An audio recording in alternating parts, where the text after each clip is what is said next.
right, it's 6 p.m. and we'll go ahead and call the meeting to order. The first item on our agenda is to establish a quorum, and we do have a quorum of the board present. Thank you for being here.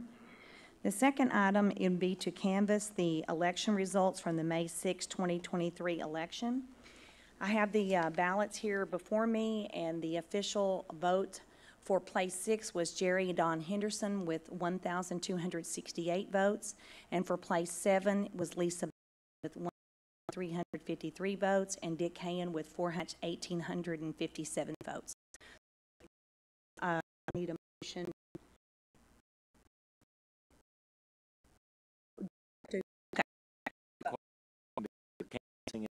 There's 2 board members to canvass, so you have notified. Okay, very good. So what I'm going to do is sign this Correct. here, and I'll ask Christy to sign as the second board member since Correct. she's right here. All right, thank you very much. So the next would be that we're going to administer the oath to our newly elected regent, Lisa Bellows, if you'll come forward, and Judge Roan, if you'll come forward. And I think the boys are coming too to hold the Bible, which will be awesome. No. Mm-hmm.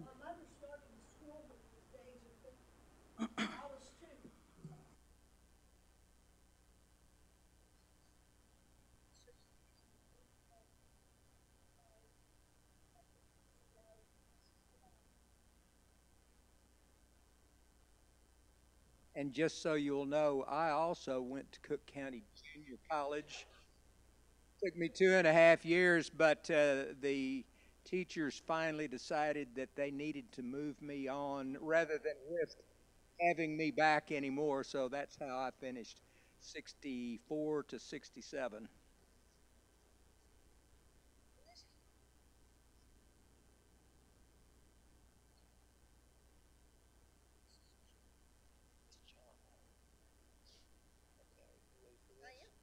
Okay, would you please place your hand on the Bible? Yeah, there you go. It's like that.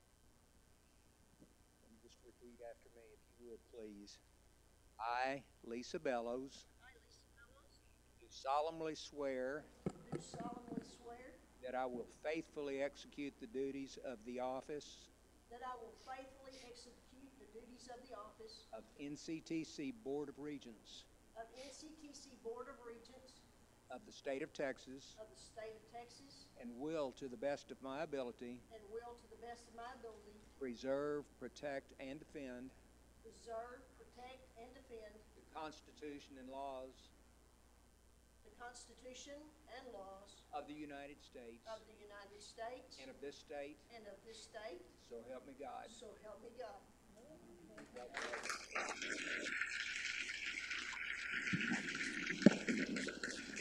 Okay, and then we'll ask Mr. Henderson, would you join Judge Roan? And if any of your family member would like to stand with you, that'd be great.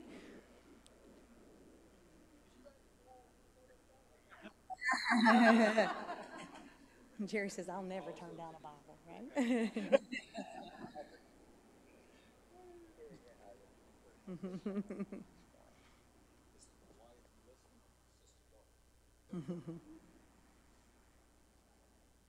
Are you ready for this? You want to have one of them hold that for you and place your left hand on the Bible, raise your right hand, and repeat after me. I, Jerry Don Henderson,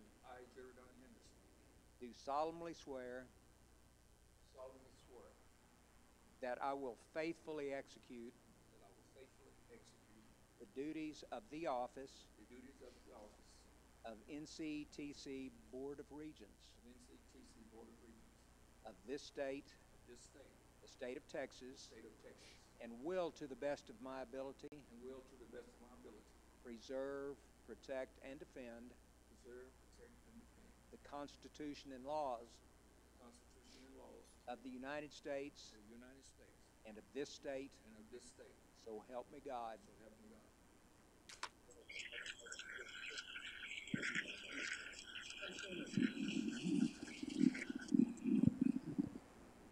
Lisa, please join us. There's an open, oh, sorry.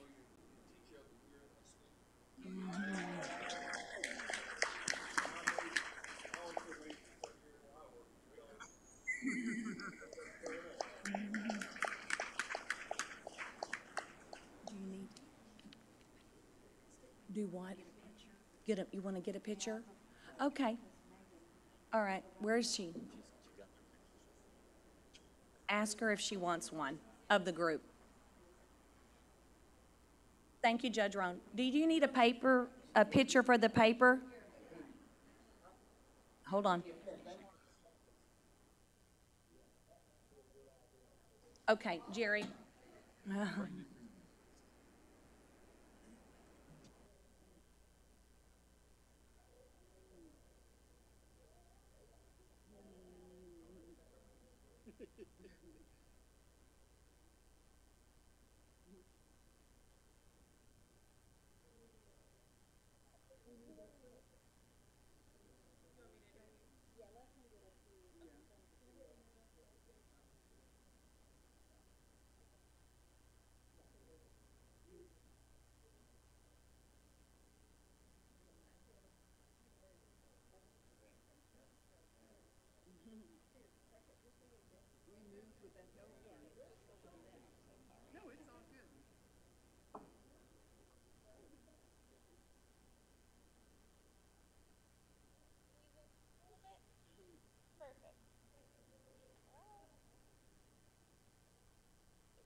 All right.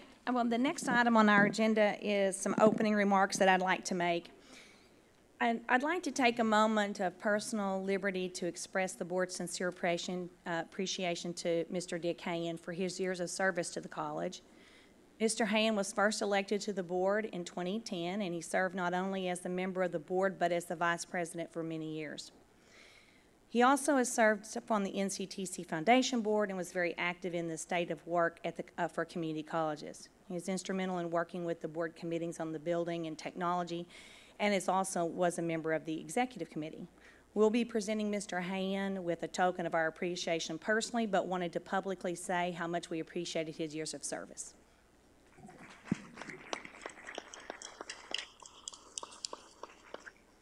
All right. So the next item on our agenda would be the reorganization of the Board of Regents, and this time we're going to take the role of chair, vice chair, and secretary in each different position, and we'll accept motions from the board for first the chair position. Sorry. Now, I'd like to make a motion Okay, go ahead. for Christie for vice chair. Chris, let's do the chair first, Jerry. The chair. Yeah, okay. So do I? Chair would be the chair. Are we doing the chair first? Yes, I think Okay. we should do the chair first. Okay. Well, I definitely vote for you. No doubt. So I think we'll just take that as a motion for Mr. Anderson. I will. Second. We have a second by Mr. Ott. Do we have any other discussion? Okay, all those in favor signify by saying aye, raising your right hand. Aye. Motion carried. Thank you very much. All right, so the next one would be the vice chair. Do we have a motion for vice chair? That's what I'll make that motion. You would like to make a motion for Christie to be the vice chair. for Christy Morris to be the vice chair? Okay. Do I have a second? Second. Okay. Mr. Ott, second that motion. Do we additional discussion? All those in favor signify by saying aye. Aye. Motion carried. Thank you. Then we need to fill the position of secretary treasurer. Do we have a motion for that? Okay. You'd like to the motion? So Christie made a motion for Dylan Ott as the secretary treasurer. Do we have a second? I was second. Mr. Henderson, second that motion. Additional discussion? All those in favor signify by saying aye. Raise your right hand. Aye. Motion carried. Thank you. All right, so we won't make moves of chairs tonight, but we'll work on that and have that sorted out for next meeting. All right, the next item on our agenda would be the citizens desiring to address the board. Sandy, do we have anybody that's, okay, no one has signed up, thank you. The next item would be the Chancellor report. Dr. Wallace. There we go. Thank you. As you remember, last month's Chancellor's report was a little bit lengthy, as I had several updates and shared data on the Montague County. We'll be bringing data on completion, et cetera, and Red River Promise for Graham, probably next month or maybe even in the fall. We want our Graham representative to be here when we do that. In case the board is not aware, our Graham representative up to this point has been Ellen Morris. If you remember, the board made her sort of ex officio. Ellen is out and is stepping away from that position because of illness with her daughter, and so our thoughts are with her, and we'll be notifying and introducing those new representatives at our earliest meeting we can do that. I'm going to attempt to not have I'm going to try to have a shorter report than last month, but there's a lot to inform the board about that's going to be faced, and you're going to have several decisions in the coming months related to the results of the 88th session. So as a starter, on Tuesday of last week, House Bill 8 was voted out of Senate Subcommittee on Higher Ed to the full Senate Committee on Education. I remind you that House Bill 8 is our new funding bill. The delay in moving House Bill 8 out of the full committee is due to the drafting of committee substitutes that are occurring, and TAC officers, including myself, were provided an early draft of the committee substitute, and we've confirmed that the only amendments previously reported have been added, so that's good. Also added are the changes we requested as community colleges, including a requirement for the coordinating board to consult with the Community College Advisory Committee on any rulemaking activity. The continued delay in final passage and the lack of full knowledge of the appropriations model yet is making it difficult for many of colleges across the state to finalize their budgets for for the next year. So we may see two versions ultimately for most community colleges of budgets presented to their boards and at workshops throughout the state until the final numbers from the state come as a result of that work. Senate Bill 458 by Senator Lois Kolkhorst has been a policy priority for state community colleges since the beginning of the legislative session. The bill is addressing the shortage of clinical nursing slots by providing authority to relevant state agencies to provide oversight when an out-of-state institution of higher education offers nurse training programs in Texas. After moving quickly through the Senate, the bill has been stalled in the House due to a strong opposition from career and for-profit colleges and key House members.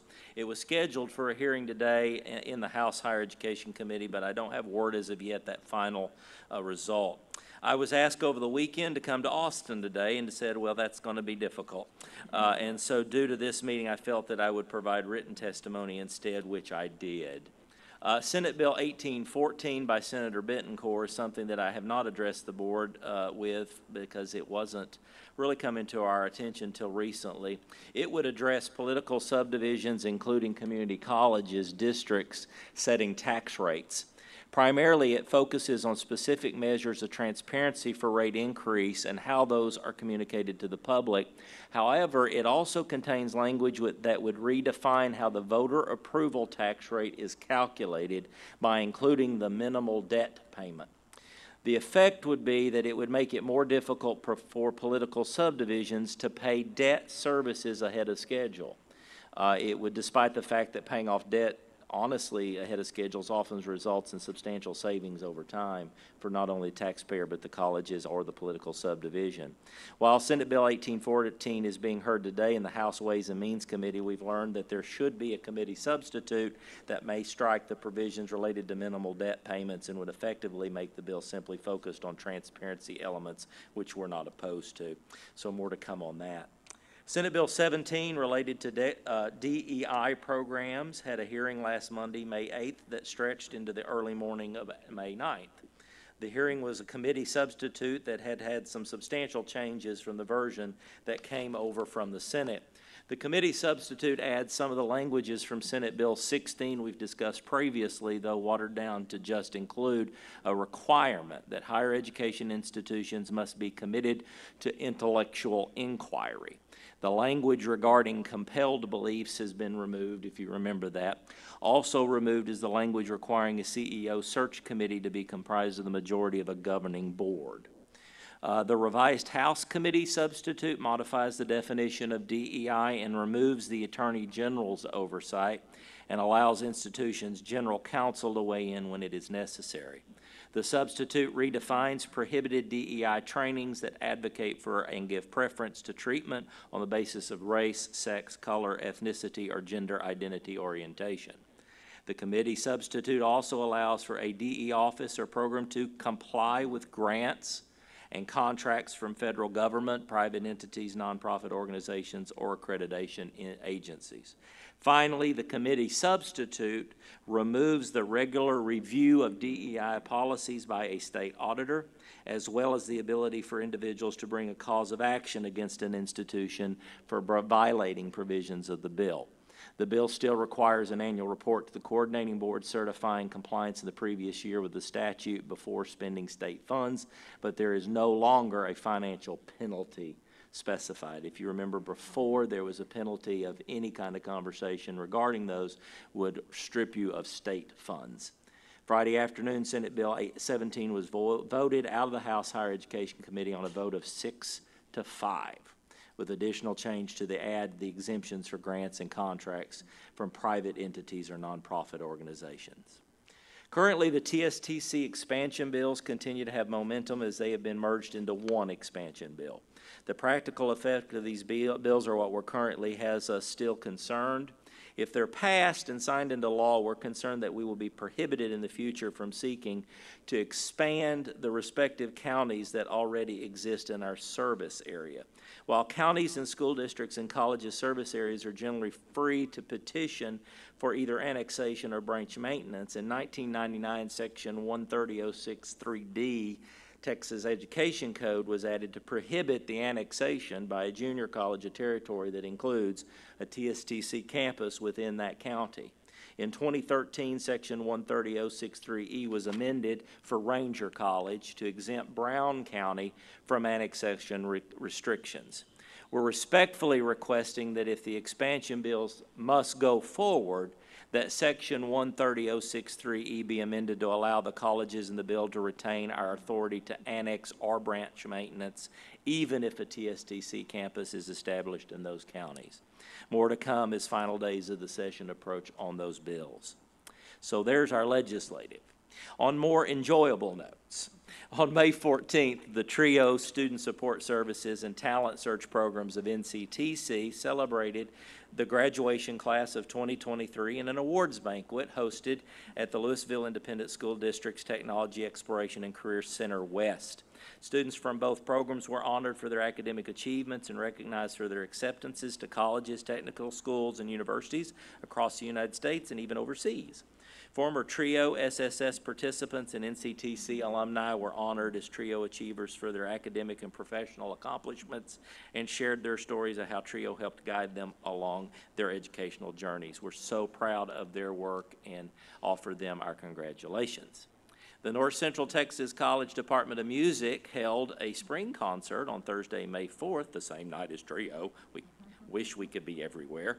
The concert featured the music of composer and arranger Greg Gilpin, and Gilpin was in attendance as a guest artist here at the Center for the Performing Arts, FSB. So that was exciting for our music department to have him, and I think Crystal Wright, our dean over that area, is here tonight, and we appreciate that work, and it was exciting. Gilpin is a well-known CAP award-winning choral composer and arranger, and it was really exciting to see our students be able to work with him and get to perform music in front of the artist. Finally, I have to have a big, big thank you to the staff, and Ashley is in the room. Ashley, please stand. She got us through 3 graduation ceremonies. And they one that was not planned. We were fortunate enough to be able to help our softball girls experience graduation because they had playoffs and they were in tournaments and missed their walking, and so we had a small ceremony for them right here on Tuesday night, and they were appreciated, and it was full of family, and they loved it, and it was very exciting for them. But special thank you to you, your first time in this role. And so everything was brilliant. The students were happy. It was exciting because, for one thing, these were COVID students. They did not graduate from high school in a traditional manner. So to see them be able to cross the stage and parents be exciting is why we're here, and it was an exciting evening for us. So that's all I have unless there's questions. Thank you. All right, so the next item on our agenda is the informative reports, and the first one would be the finance report. Dr. Miller.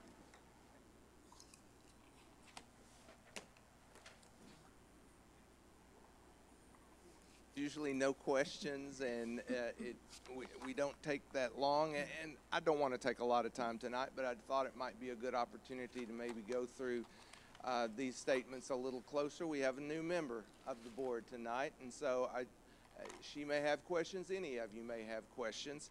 On the first page on the statement of funds, we do now have a new line that has not previously been there. The second line under general and restricted funds, that is where we will now be reporting the maintenance tax notes that we received right at the end of the month of April. So those additional funds made it in just before the end of the month. And I would also call your attention that we intentionally are placing the Medal of Honor funds below that final line because we are treating that separately. That was a unique situation. We've never had that before. It was a special appropriation from the state. Technically, it wasn't to the college. It was to the Medal of Honor host city program, but it was funneled through the college. So we are the caretakers of those funds, but from a legal standpoint, I personally don't consider them college funds and like to keep that separately when we compare our balances to previous years. So that is a separate item at the bottom of that particular page. The second page, budget comparison. Actually, this is a simple income and expense report. The top of the page, source of funds, is where our income comes from, and at the bottom we have expenses. And things have been fairly typical this year, but if you compare to last year, as we've stated almost every month, we're not receiving those federal relief dollars that we did the last 2 years. So some of our categories do look quite different from the previous year, and for the most part it is because of those COVID relief funds. The third page is called transfer of funds. The general fund to current operating, that just shows where we transfer money out to pay bills. This category is trending higher because of the construction projects. We have the Medal of Honor, the maintenance facility in Corinth, and we're going to be starting the tax notes. So there are more funds flowing outward, but of course they are offset with inflows that we either have already received or will be receiving as those bills are paid. And then we keep track of what we have been transferring to payroll each month, so you can get a feel for how much of our expenses actually go to that all-important category of payroll. The budget adjustment report, honestly, this is the third quarter report. Second and third quarter, there are minimal adjustments that have to be made to the budget. Most of them occur in the first quarter and the last quarter. So it's not unusual. This page looks empty right here, but it's just the time of year. And things will be picking up as we move into the summer and into the fall. The next report is the cash flow report. And from my own personal standpoint, this is the report I pay more attention to than any other. financial report. I like to see where the dollars are, and I like to compare them to where we have been in the past. So I try to keep at least 2 years ongoing here, where you can go back and look and see where our cash flows have been over the past couple of years. So we're still maintaining a relatively good cash flow, but one thing I would point out, it looks like that our ending cash available is almost exactly where it was last April. That's a little misleading because, as I said, on the last day of the month, we got $2.5 million of influx from those tax notes. Without that, we would have been down a couple of $1 million. But that is expected because we do expect this figure to level out and go down because we don't have those federal dollars coming in any longer. It's 3.5, I think 3.54 or 3.57. But I could get that exact number for you.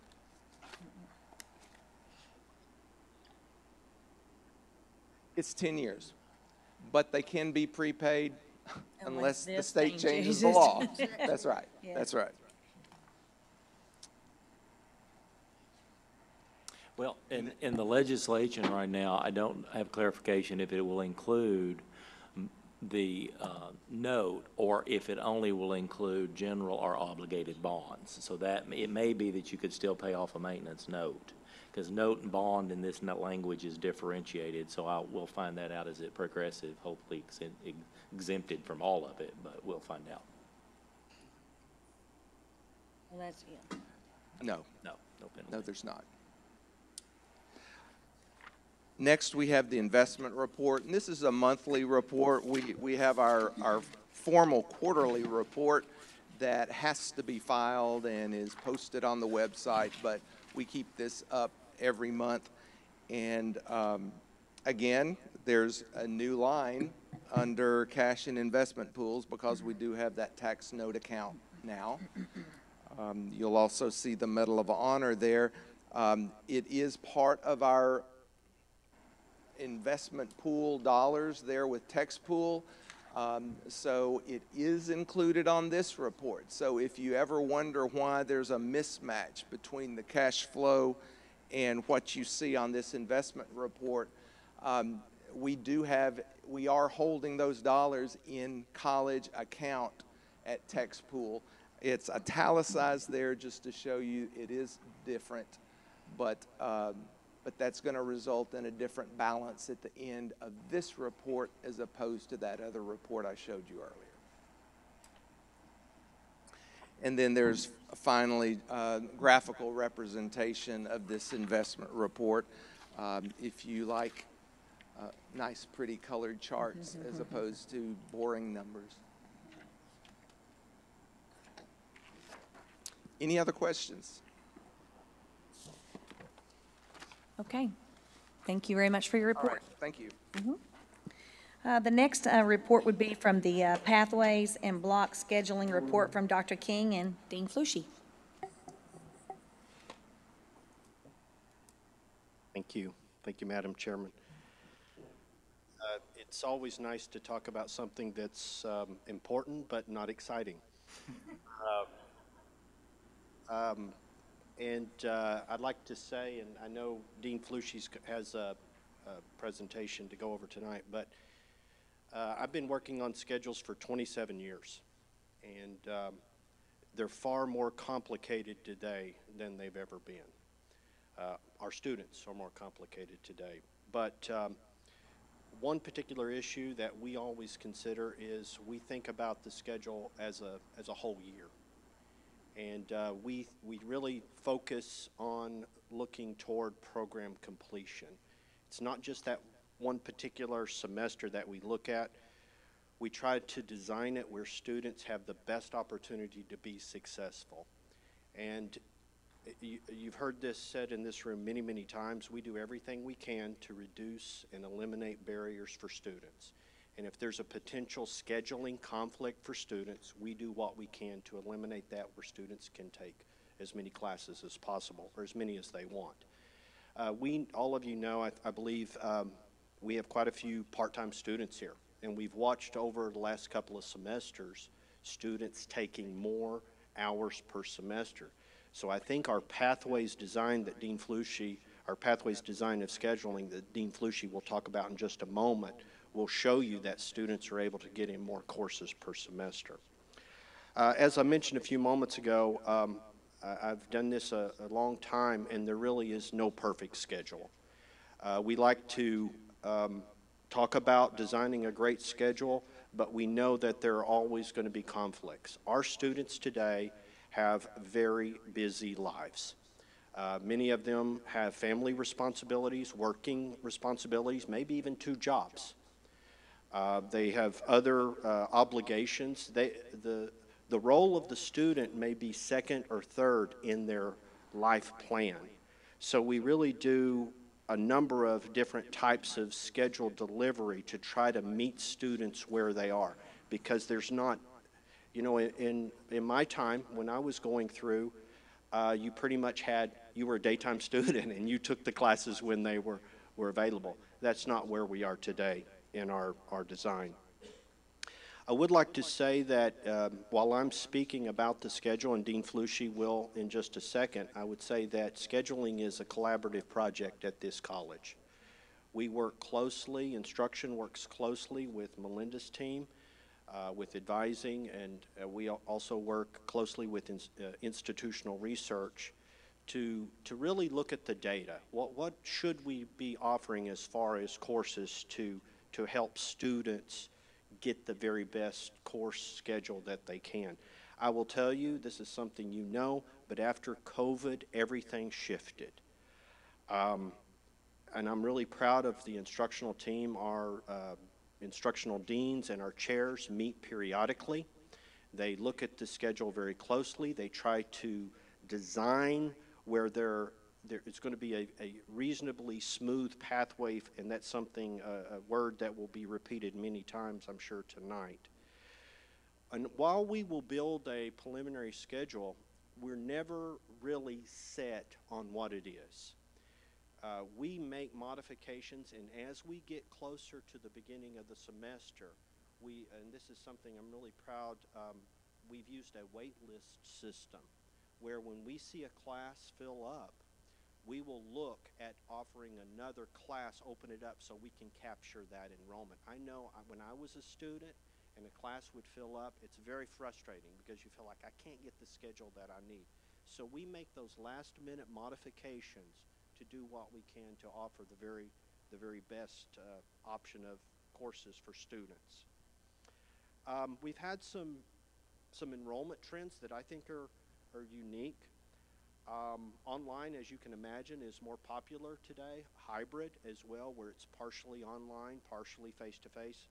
Also, we've watched, Melinda and I talk about this quite a bit. You can tell that we have exciting conversations. We talk about students are delaying enrolling until closer to the semester. And I don't know if that's a sign of the economy or if it's just students I don't know if it's the mindset today, but it is kind of interesting. And what that really impacts is the way that we've looked at schedule patterns in the past and enrollment patterns may not work for how we're looking at it today. But still, we have to be flexible, and we are flexible. We also see short-term courses being very popular. Mini-semester courses in May and December. Also, summer courses are very popular. 8-week courses as well for some students offer a very good option. Dean Flushy's going to talk, and I think there's some material in your material there, and she's going to talk off of that, and I'll be available to answer any questions you might have as well. But I would like to say that in my closing comments, that we are always making modifications. Yeah, it should be a 2-page. We're always making modifications to see what we need to offer students to offer them the very best schedule.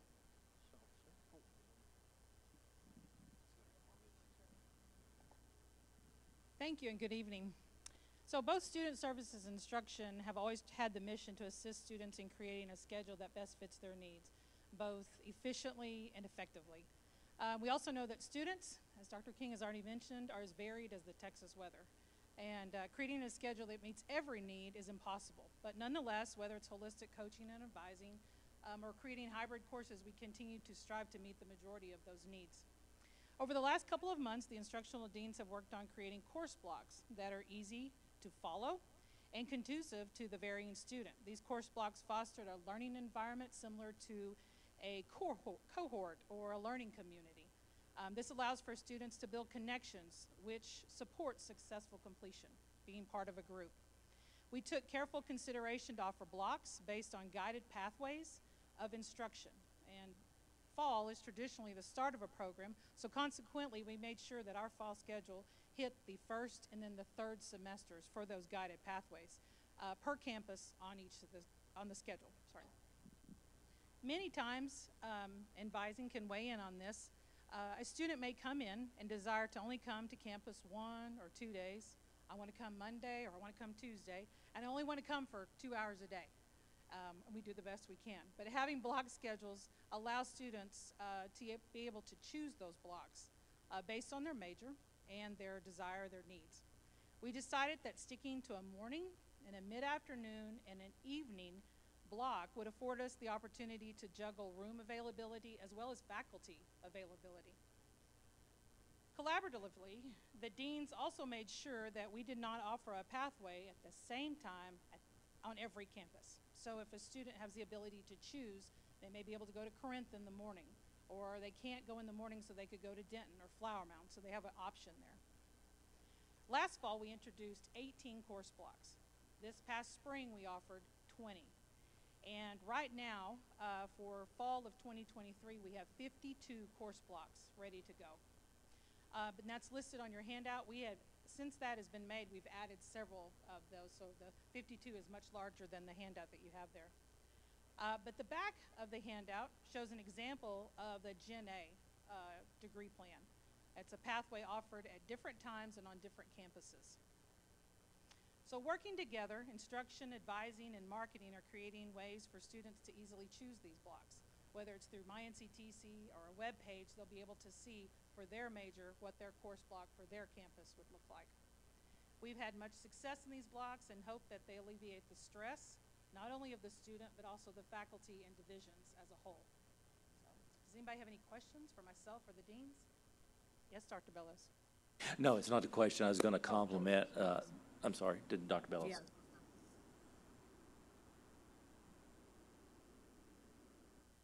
Okay, great question. Bowie and Graham, obviously they have lower student numbers for classes to make. So we have developed a way to provide their instruction through our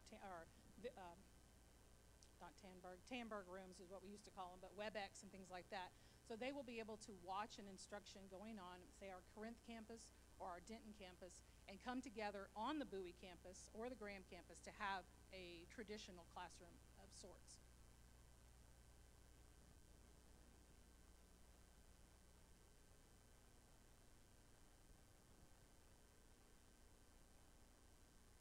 There is more efficiency, I think, with this, and I do believe it will cost less. You have more students focused in classrooms or in those courses, so therefore you're filling up those courses instead of having, multiple sections out there, and we're just hoping that this one makes, and this one makes, and this one makes. That's more focused. Looks well designed. Dr. Wallace, did you?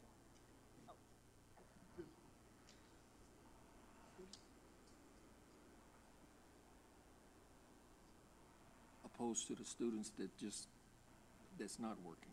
Is that higher? Students that got jobs and working, taking care of families. Is that? At the time of admissions, we collect data on single parents and working parents and that information. So we would have to look at the enrollment and then based on what they initially self-reported, so we could bring that back. I did fail to mention that we did put in a Saturday cohort block on the Corinth campus that's to take good. care of that. But having Saturday classes on the Denton campus, Flower Mound, multiple, it's not cost effective because you're opening a campus, you have police there, You have to have, different support services there. So we're focusing on the Corinth campus to build that capacity first. What are some of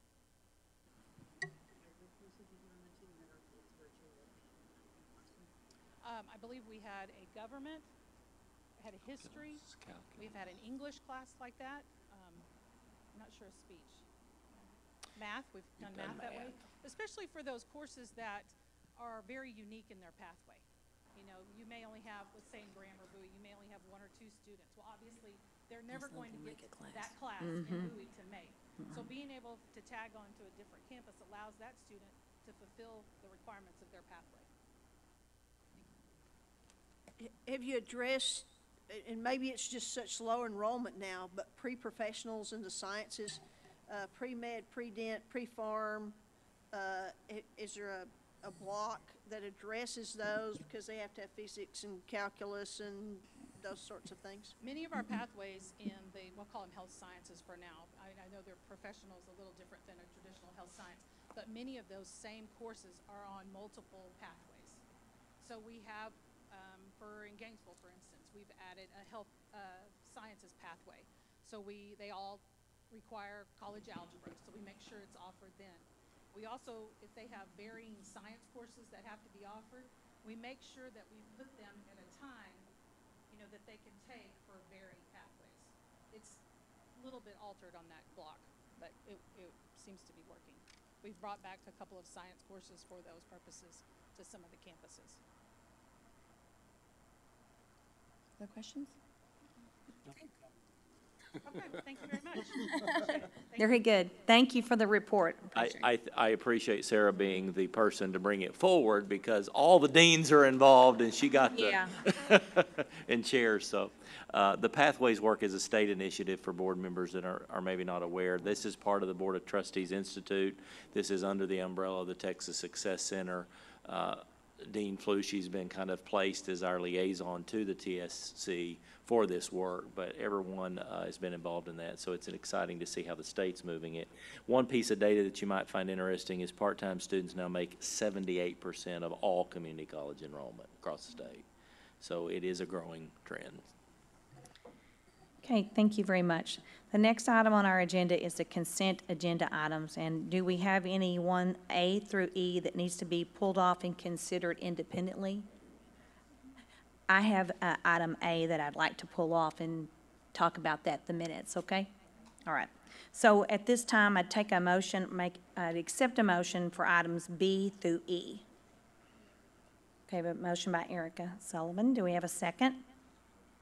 Second by Mr. Henderson. Additional discussion at this time. Okay, all those in favor signify by saying aye and raising your right hand. Aye. Opposed? Motion carried. All right, now we'll back up and talk about the minutes. It states in there that I attended the minutes meeting by phone, and I was unable to do that, so we just want to make that correction. All right. So with that correction, do we have a motion to approve the minutes from the April 17th board meeting? Okay. Motion made by Mr. Ott, seconded by Ms. Sullivan. Additional discussion? All those in favor signify by saying aye. Raise your right hand. Aye. Thank you. For the record, make sure we got that noted correctly. Thank you very much. All right, so the next item would be under discussion and possible action would be item A, which is to discuss and selection of a Board of Regent member for the Camp House Tours number 1, which would be, I think what's happened is each of the represented entities is asked to submit a board member to serve on that board, which I think will be good for all of us to keep up to date on everything that's going on. And do we have, would you have made some more comments? No, I mean, the board we have been asked, the staff was originally asked by the city, and I felt it might be better suited rather than I serving on that for a board member because it is about a taxing entity versus taxing entity. So you'll probably meet for a while monthly, but it's not overly cumbersome. It's not like being on the COG.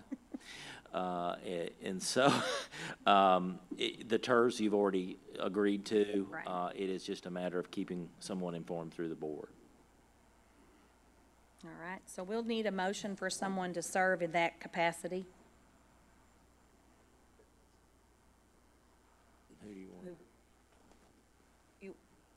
Mr. Henderson, do you want to serve on that board? Okay, all right. So Mr. Henderson wants to serve on that board, so we'll allow him to make the motion for himself. Do we have a second? Second. Okay, Ms. Morris will second. Additional discussion? All those in favor signify by saying aye. Raise your right hand. Aye.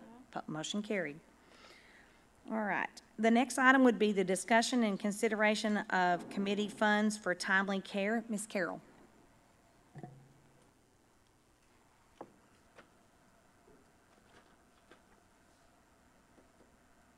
Good evening, Madam Chairman and the entire Board of Regents, and welcome Dr. Bellows to the board.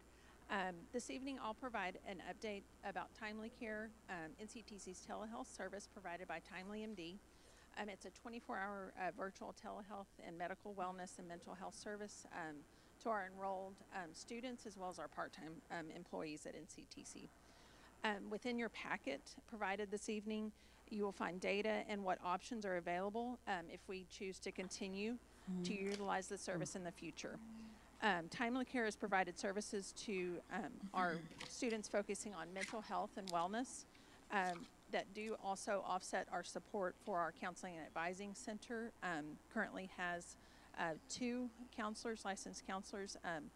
Courtney Hymas is here this evening also to answer any additional questions that I'm unable to with her support and under Tracy Flanagan's leadership.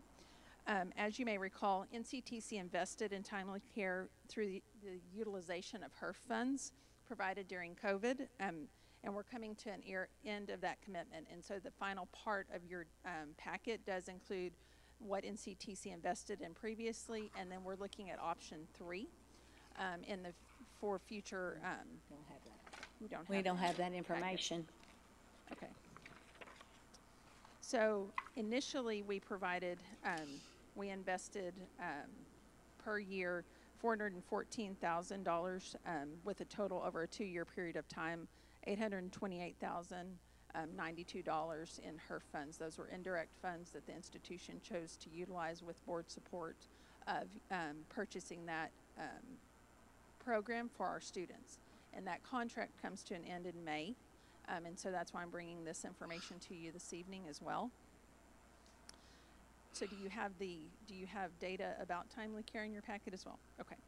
So throughout the, and I apologize to the board for that, in order to prevent basically discontinuing of the important service that Timely Care does provide, NCTC administration fully supports the program and benefits to our students and part-time employees. And our goal is to continue the service provided by Timely Care through the summer if we receive support this evening. And as a part of this commitment, NCTC administration plans to set aside a portion of the additional potential state appropriations with the new funding model to fund the telehealth program, and requesting this evening the board's support. In the event that the state appropriations are not readily available for usage, the administration is seeking commitment from the board to utilize board reserves for the service not to exceed $400,000 for the fiscal year of 23-24. And so, and I apologize, and I'll get this to you as soon as possible, the data involved around that. But our average, the number of students that have taken advantage of this is 1,420 students over the course of a 3-year period of time, with a total of 2,317 visits, and of those, 58% were medical visits. So basically, rather than having to utilize urgent care, because the majority of our students, as you may know or as suspecting, don't have health care. And so 37% of that total is scheduled counseling. So really, we've invested in this due to the rising number of mental health issues that our students face. And so in looking at the total number of total number of hours, total number of the students taking advantage after hours, the cost savings for a student totals $64,950 in savings for a student who without this would have had to invest or use funds that they may or may not have available for urgent care visits. So that's 41% that are using this service after hours, which means it's also supporting our counseling and advising team because they're not readily available after hours. Primarily it's during hours. And so just a few data that I wanted to provide that we did look at and we regularly look at is that Texas, as far as mental health in America, and looking at the ranking of Texas or the information in Texas is 35 across the United States of people that suffer from mental health illnesses. And so in Texas, we know that we have a growing issue across the United States as well, where there's an estimated 350 individuals for every one mental health provider. So we know even in our North Texas area, we have those wait time issues as well. And our counseling and advising team also has regularly been surveying students and looking at such things as housing and physical health and mental health. And so, does anybody have any additional questions? And again, I'm very, very sorry that you don't have the information in your packet. I guess the only question I have is this is for students and part-time faculty as well, right? So Faculty and staff. So any part-time person at NCTC has this option as well. maybe the people that aren't covered by our normal health insurance programs. Yes. Okay, and were the percentages and numbers that you gave including all of that group? So that was Yes. total visits, not Total just visits. student visits? Yes, Okay. it's just total visits. Right. The majority of our the visits are students that are utilizing this. And we do provide this information in regard to timely care and course syllabi.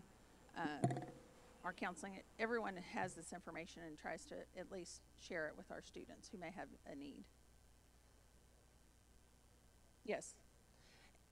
And a major benefit of this, yes, Regent Ott, they also have the opportunity, students and whoever in part-time employees have the opportunity to select what provider that maybe they're most comfortable with. You know, if they identify with a certain group, there's certain providers and physicians that they work, and they work, Timely Care works Timely MD works very closely with our counseling and advising center just to make sure that appropriate information is out there, and provider information is also there that's local to them. All right. Additional questions okay. All right, at this time, I guess go ahead. One of the things that is a state conversation is the increased demand for mental health, and it's a part of several legislative conversations on how we increase that in K-12, including a bill that passed just in the last few days that is adding not only counselors, but ironically, we're adding chaplaincies to high schools, and K-12 now is allowed it passed the House. Because we're not finding professionals that will be able to migrate into those fields out of already very lucrative careers in counseling already. So one of the things we have not done as an institution and have chosen this to sub that is we've said we cannot, and Courtney's here and understands this probably more than anyone, we cannot become a counseling entity for these students. It would be literally taking all of our time. Our numbers of mental health concerns, our CARES reports are exponentially up, and CARES is what we deal with when a faculty member, for example, in the classroom says, this student is behaving in an odd way from what they typically do. They write that. We have to follow every one of those up as staff. I've known Courtney to spend one full 12-hour day with one student waiting with them because it takes that long to get a counselor to respond through MHMR. It takes weeks before you can get counseling. And so this is beyond just, when you look at the dollar amount, it's a big dollar amount. It's that we can't get what they need when they're suicidal, when they're sitting in the office. It's literally months wait lists, both in Cook County and Denton County, for any mental health help for those students. And I just want to add to that, thank you, Dr. Wallace, that with this service, the average wait time is 6 minutes, and for talk now, if they needed to speak to someone immediately, if they're you know, to that point, it's 4 minutes. So it's a immediate response where they're not having to wait either a week, or they're not having to be referred to another NHMR or additional area. So. You made the comment that we really work with our counseling group in order to encourage people to use these services when needed. What kind, I mean, since it's open to all students, what kind of communication do we have and encouragement that they use these students? Because if we take the dollar amount paid divided by the number of visits, it's an expensive proposition, but an important one, so I just was curious. At the time of application, we promote this also even before they apply as a recruiting tool. Whenever they apply, Jennifer Beal, who's here, our Director of Admissions, and Tracy Flanagan, our Director of Counseling and Advising, they work closely to make sure that communication is sent out to our applicants. So we're using it as an applicant so they know that timely care is available there. It's provided and encouraged from our athletic coaches, knowing that there's a growing amount of mental health among student athletes as well. And so it's at the time of application, and it's actually before the time of application. We also, during orientations, we do share this with our new employees, but we have summer orientations, and within our Red River Promise and even across our district, we have open houses. And so our recruiting teams are sharing this, and we're gonna have group registration sessions this summer, our first time in college. So it's kind of ingrained throughout all of what we do across student affairs, and then also instruction does help support it regularly. So it's not just that one team that's promoting that, and our goal is for all students to at least have it on their phone, so if they need that service, and try and incentivize students to really understand that that is a tool for them, even if they don't think they may need it at the beginning of their college journey. And I just wanted to share a couple of other pieces of data regarding the CARES reports, which range from mental health, safety, and resource needs, have increased from 2022 by 64%. So we know we have a growing need across that area. And then also regarding the accounting for students who have health issues, basic needs, and financial stressors continue to account for 70% of our students withdrawing. So we do with a retention survey at the end of the semesters. And then also with Debbie Sharp's team, the student requests for assistance, because we have shifted that completely online, focusing on basic needs, emergency aid, technology, and supplies. Students initiating those forms between fall of 2021 and fall of 2022 has increased by 99%. So we're trying to actively collect data and really we've talked about meeting students where they are, in looking at that, trying to make sure students know that there are multiple services that are free to them that are provided by NCTC. So that's why we're advocating for this evening, for your support in making this, and as we're actually changing our funding model from, contact hour funding and 12th class day funding to outcomes-based funding. This is going to help offset that with retention and completion, because we know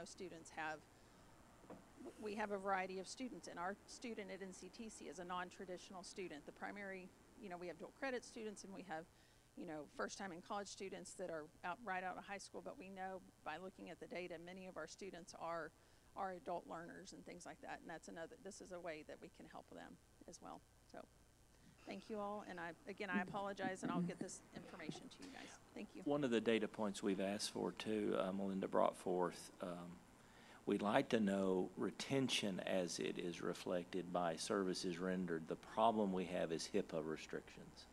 So what we're trying to do is reach out to Timely MD and say, can you give us a sense of how many students you served in some regard to where we know because of the service they finished that degree, or because of the service they finished that course. So we're working on getting that, but there's a lot of legal loopholes to getting that information without violating their HIPAA rights, and so we're working on that. And hopefully by the June meeting, we'll be able to provide that, because Timely Care, or Timely MD did provide us a listing of what they can provide us, you know, in making sure privacy, and we just have to match those against, to be able to look at the return on investment, and obviously the retention, and helps students complete and stay in school and complete. But we can work to provide that to you even by the budget workshop as well.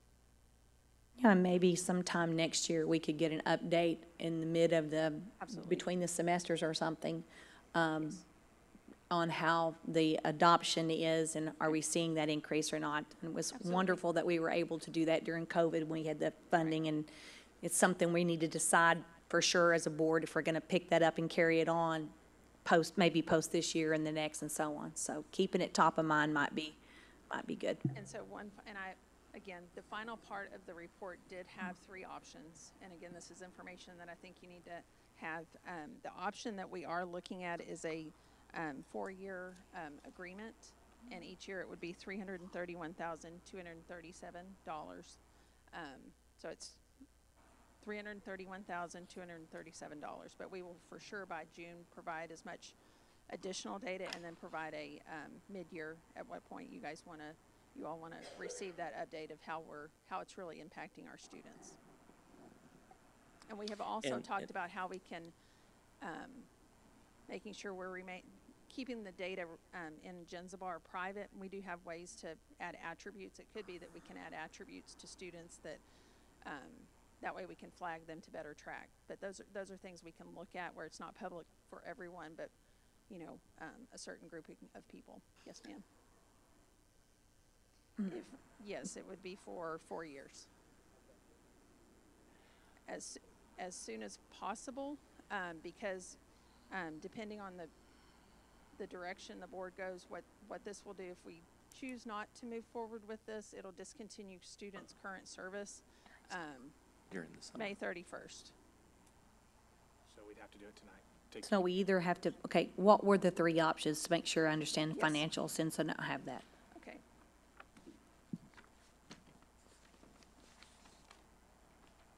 So the first, option 1 was 3-year agreement of $372,641 per year, and that includes for up to 8,000 students with the complete care package, and that is 12 scheduled counseling visits and 4% psychiatry. Then the option 2 is it reduces the scheduled visits to 6, and then visits of 2% of psychiatry, and that's for 3 years. It is $351,939 per year, and that's a 3-year commitment. And then the third option is up to 8,000 students, 6 scheduled counseling visits with 2% of psychiatry visits for a 4-year agreement at $331,237 per year. And so that would it locks the cost in through June 30th of 2027. Are there any other services that, are there any other companies that provide this service, or is this the only? There are other companies that do provide the service. Have you compared those to this one? Do other people use those? I mean, I've had one conference call with another vendor that I can provide information to you, but I would rather have it all in one agreement.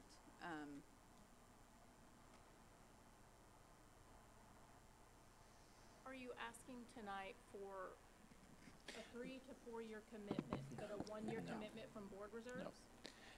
What we are asking this evening is to cover in the event that the state appropriations we already know we are going to receive are delayed.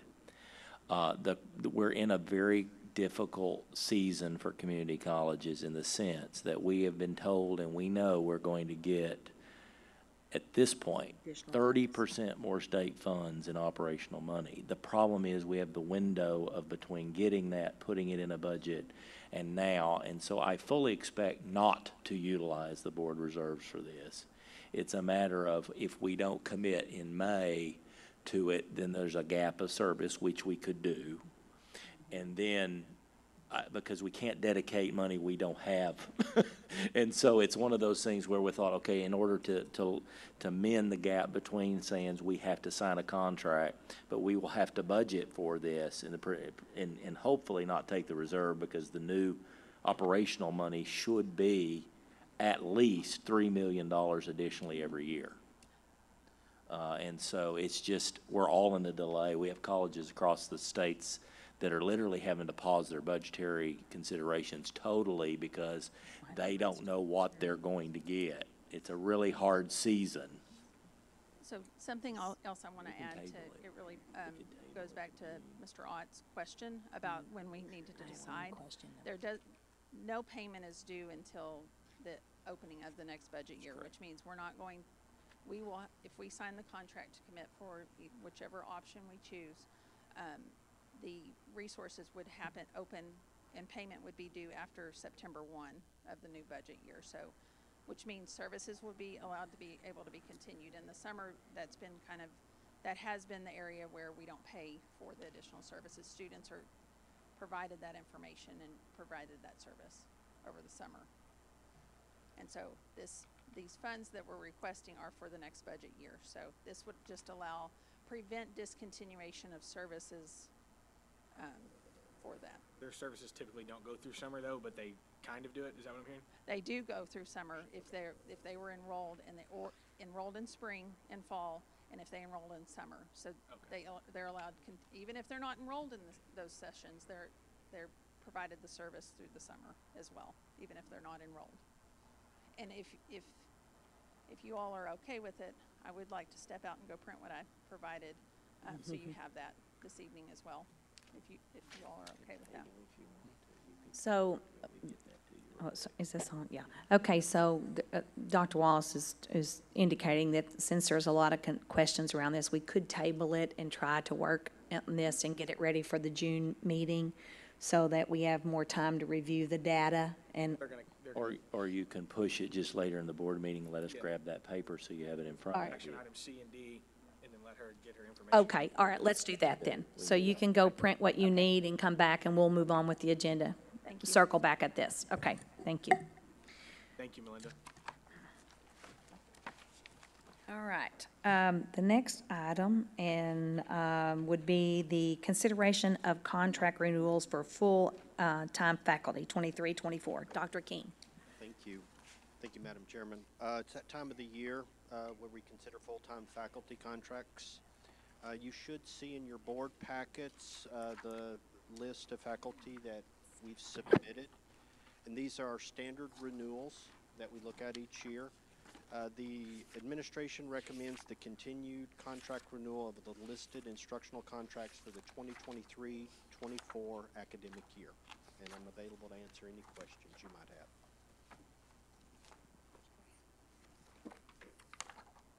Do we have any questions for Dr. King?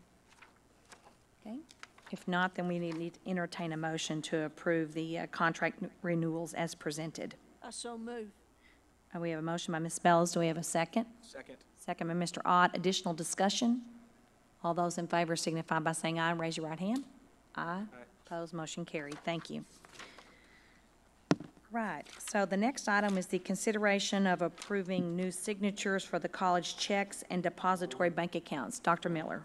Thank you, Madam Chairman. Our board policy does require that we have 2 board member signatures on all checks issued by the college. And because of the board election, we need to replace one of those signatures. Ms. Metzler, as chair, is one of the signatories on our bank accounts. And we're coming to you asking for you to appoint one of yourselves to fill that role as the second signatory. And I've got documents ready here for that the bank requires, and we can go through that formality. As a signatory, I'll just let you know you don't have to come up here every time we write checks.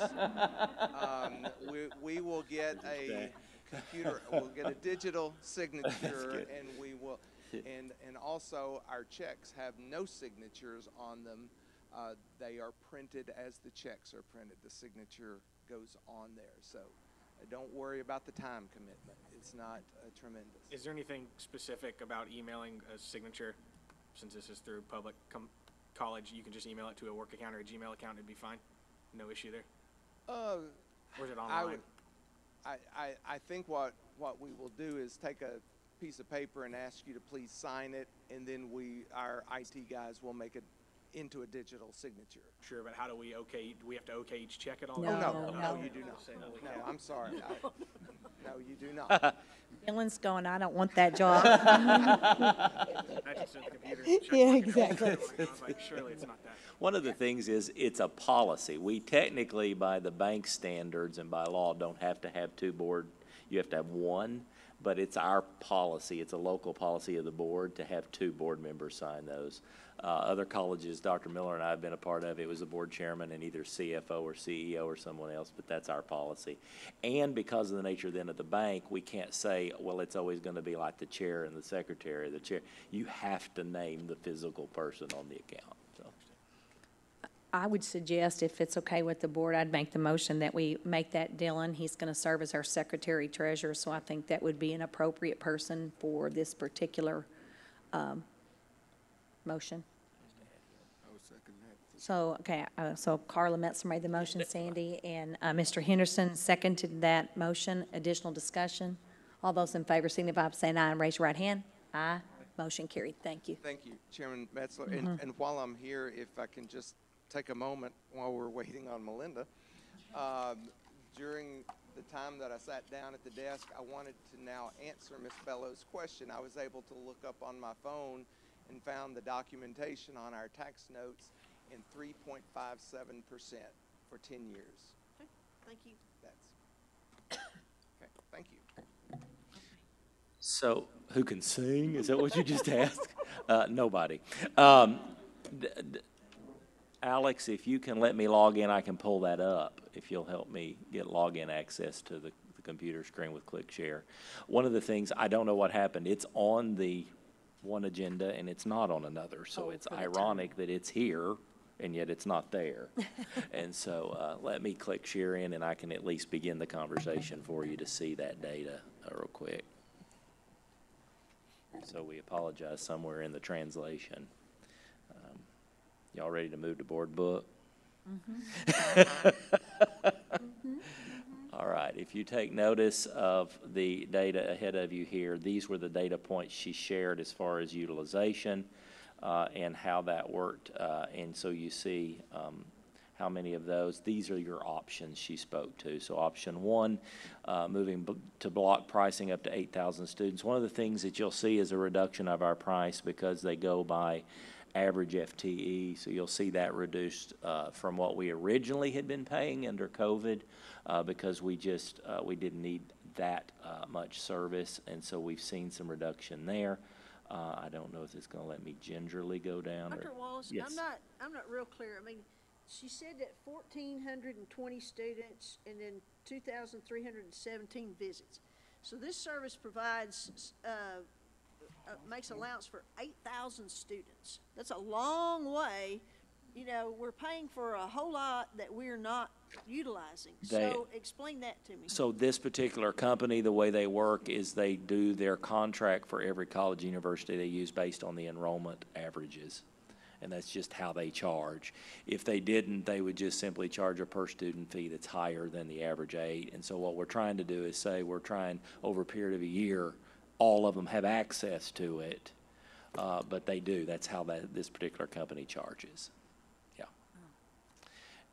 And so what you see is that 1,400 would be how many students took utilization, but then there are students that will literally do multiple sessions, for example, for counseling, but then there is a endpoint where they turn you over to another primary care or those others, and so.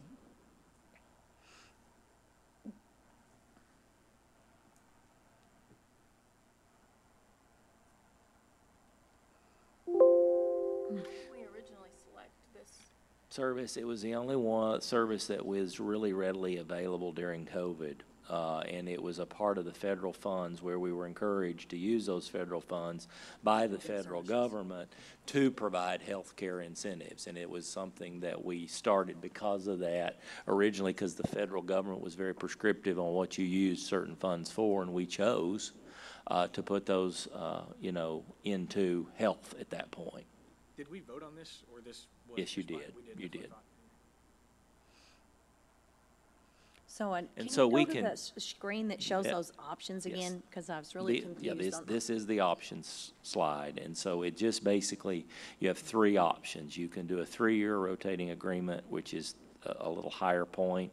The further you go down into it, the less expensive it gets due to the numbers of years either you're committing or the highlights included in the program. So in other words, this is not a worry about student count. This is reducing annual pricing with a 3-year agreement, saves you those things. So it's basically, as you move down into 330, that's a 4-year, drives the price down a little more because of the nature of the visits we're seeing. So that first one, was it 6 schedules and Yes. it was the same 6, but 12 2? scheduled visits and 4% psychiatric evaluation. So that would be the real Cadillac option from the number of Correct. visits and Correct. counseling What services. we were trying to do is do a basic 6 schedule counsel visit, 2% psychiatry, and then the rest would be health care in general. One of the things we're doing and seeing is daily, and Desiree probably could help us on this, even though it's not her job anymore. She moved over to CE, but we are seeing daily suicidal ideation among all student populations. We are increasing the numbers of suicidal attempts, and I don't want to divulge in what particular category, but we are seeing that greatly increased. And we simply we could not possibly hire enough counselors to cover that piece. It's not possible yet. There's some legislation out there that's going to push us to say, what are you doing in mental health? But they're, again, unfunded mandates. They're going to be mandates to do certain services, but providing no funds in which to do that. Go back to number one. Yes, the ma'am. First option. Sure. I mean, at least with that option, Oop. you're only locked in for 3 years, and by then, a better service may be provided at a different rate. Could be. And we can go back, Dr. Bellows, we absolutely could go back this next few days, even before the June meeting, and just renegotiate this again in a harder sense to say, what would it take for you all to give us interimly no services killed until we know what the state funds are, because we can push back a little harder. We've pushed hard. But we could go back and say, listen, we thought we would be in a place where we would know our state appropriations at this point. Because we don't know that, we need till August. We could push back some. And I finally found it, at least I was able to pull it up there. Okay, thank you. And Melinda, I was sharing with the board, it's there, it's just not there. It's attached, but it didn't get, in the translation, it was lost. So we're looking at the 3 options. Something, as you're considering the 3 options, that I do want to make sure, and why we did want this to be on this board meeting. Sorry. I'm not reading. Running. You were running. You've been running. I was walking really fast without my boot on. If we choose not to move forward or make a decision this evening, we're going to have to notify the students that are currently utilizing the services, and then they're going to have to make arrangements for some that they're in dire straits to need the mental health solution, or you're going to have referrals, and that's typically in the medical area or counseling, we do usually try and provide up to 2 weeks to notify people if there was a discontinuation. Not that I don't believe that's what we're considering, but I just wanted to. I'm So- sorry. Well, I was going to say, so the administration is saying to us that you're putting this into the budget for next year Yes, ma'am. at the amount that you've asked us, and you're asking us to provide funding just for a wait until we get through this budgetary period so we can continue the service. In the event that the state appropriations aren't received at the beginning of the budget In a year. timely manner. There's currently $340,000 that has been put 'Cause into we're the not gonna- Vice Chancellor okay. of Student Affairs budget for contractual services.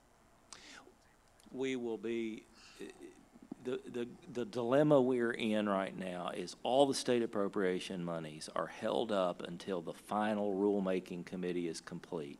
And that is not until July 14th, and it's only, I know that only because I'm on the rulemaking committee. And so, there's 4 of us on that committee, 4 presidents, and the rest are staff from different higher ed, or different community colleges. We will look at formulas. There can tweak. Every tweak means something different to the formula.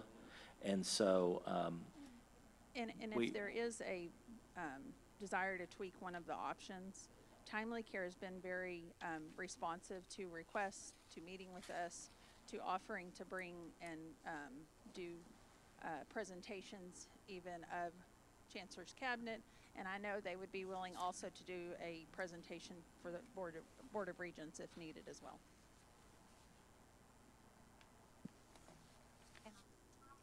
Was just 1 year, or was it 2? It was actually 2 years. a 2-year Or commitment. it was during COVID. Correct. Yeah.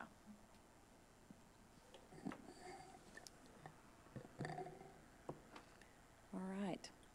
I personally am more comfortable with the option 1, just because it reduces, I think we get the services, I know it's a little bit higher, but it's not that much higher, $3 or $2 and some odd cents.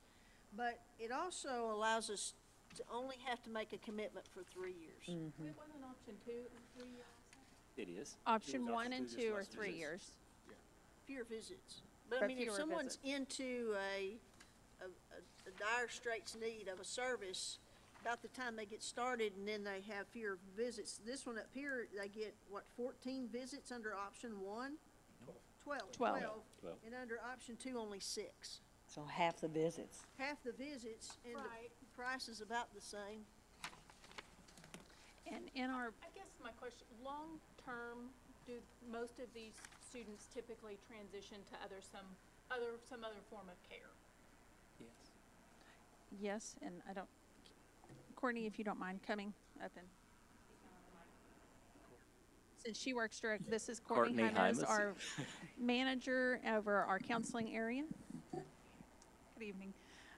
I would say that it's not frequent that we're having to have a student that's pushing past those 12 sessions.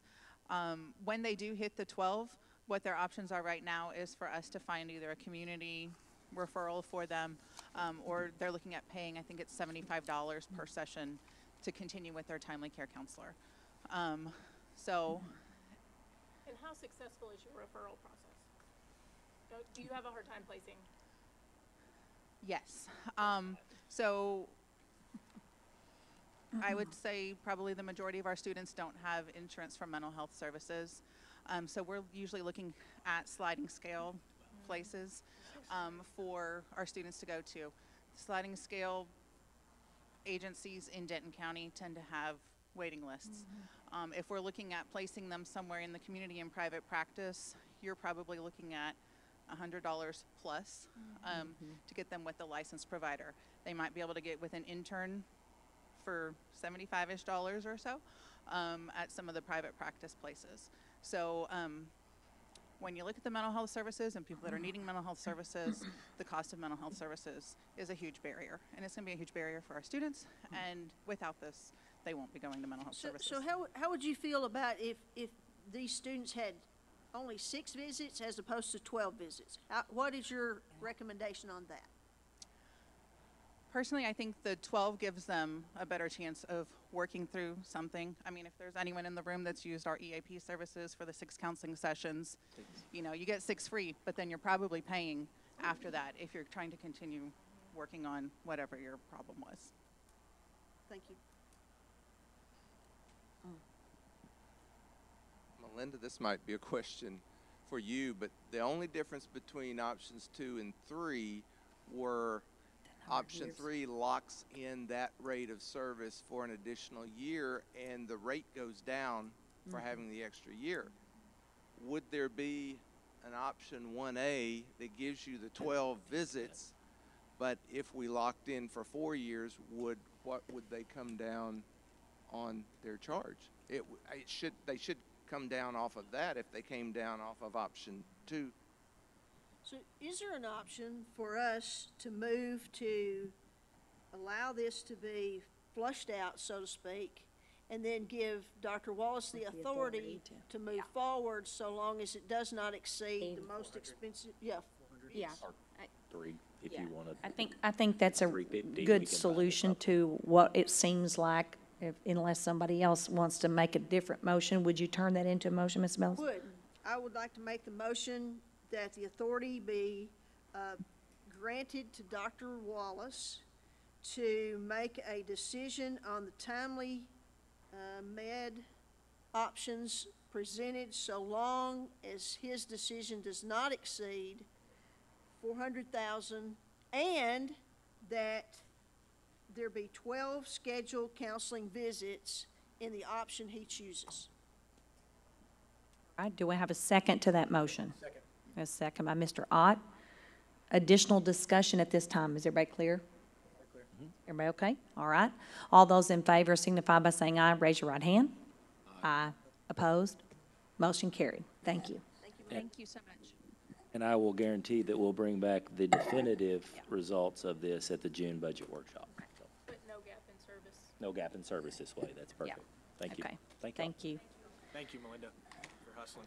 Yes. Okay, let's see. I think that's it, isn't it? Oh, there was Yes. one more. No, executive session adjournment. I think that's it. Yes. All right, so at this point, we would, what? Just a quick announcement. Oh, we have one announcement. Yes. June 26th will be the budget workshop for the board.